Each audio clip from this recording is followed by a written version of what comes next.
Le langage est souvent source de confusion et d'illusion. J'ai déjà dénoncé le caractère très confus d'une question comme est-ce que vous avez de la mémoire? Est-ce que vous avez, je ne sais pas, est-ce que vous avez, est-ce que vous croyez en Dieu? Etc. La grande question n'est pas là. La question c'est quel type de mémoire avez-vous? En quel Dieu croyez-vous? Et j'ai remarqué depuis quelque temps, quand j'écoute les gens discuter, ils ne réfléchissent pas en termes de qualification. Parce que le verbe, le mot qualification, qualificatif, c'est ce qui renvoie à l'idée de quelle mémoire, quel Dieu. C'est la même étymologie. Beaucoup de gens n'y pensent pas. Donc, si on se contente de dire est-ce que vous avez de la mémoire, mais tout le monde a de la mémoire, quelque part. Quelque part, encore une fois. Mais quelle mémoire? Quel type de mémoire? Si on se contente de dire, si on se contente de dire mémoire, ben on est tous logés à la même enseigne. En revanche, si on précise quelle mémoire, là, il y a des différenciations qui apparaissent. Et donc, refuser de poser la question, quelle mémoire, quel Dieu, quel bonheur, etc., c'est de la démagogie parce que ça, c'est la qualification qui permet d'élaborer une différence. Donc, si je ne qualifie pas, je ne distingue pas. Par exemple, je ne vais pas distinguer ce qui est bon et ce qui est mauvais, puisque c'est bon et mauvais, ce sont des qualificatifs. Alors donc, voilà, je fais un acte, j'agis. Je ne précise pas si c'est bon ou c'est mauvais. Bon, si je n'utilise pas d'adverbe ni d'adjectif, eh bien je reste dans le vague.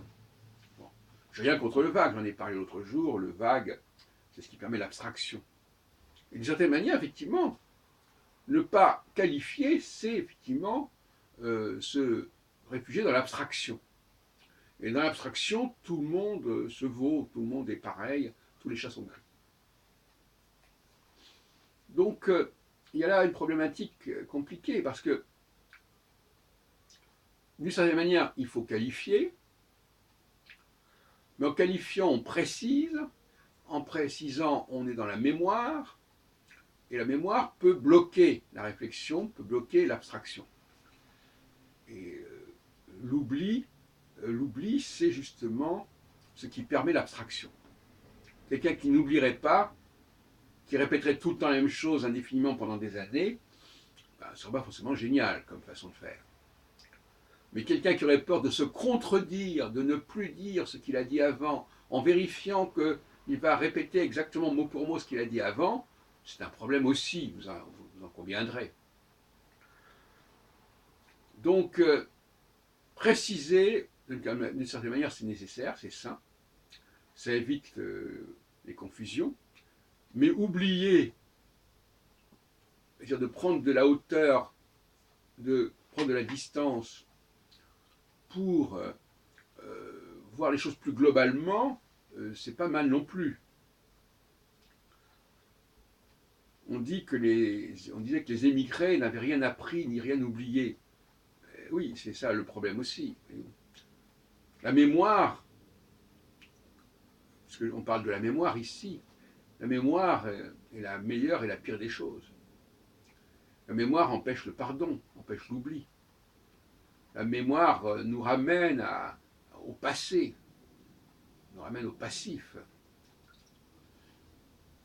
Et on a vu que la mémoire pouvait jouer des tours, en tout cas qu'elle posait des problèmes quand quelqu'un n'a pas oublié quelque chose qui lui est arrivé il y a X années et que ça continue à le travailler, qui n'arrive pas à en faire le deuil de sa mémoire finalement. Parce que la mémoire, c'est aussi ce dont on se souvient, c'est l'acte de se souvenir, mais c'est aussi, on dit, mais j'écris mes mémoires. J'ai la mémoire, j'ai le souvenir de ceci ou de cela. Et j'ai dit, et je répète, que les femmes ont trop de mémoire. Trop de mémoire, c'est ce qui les perd. C'est ce qui les condamne à stagner quelque part, parce qu'elles ont trop de mémoire et qu'elles ne veulent pas avancer. Elles sont fixées, polarisé, focalisé sur tel et tel souvenir, sur tel et tel traumatisme. D'où d'ailleurs le rôle de la psychanalyse freudienne, qui est là pour guérir les femmes de ce syndrome mémoriel.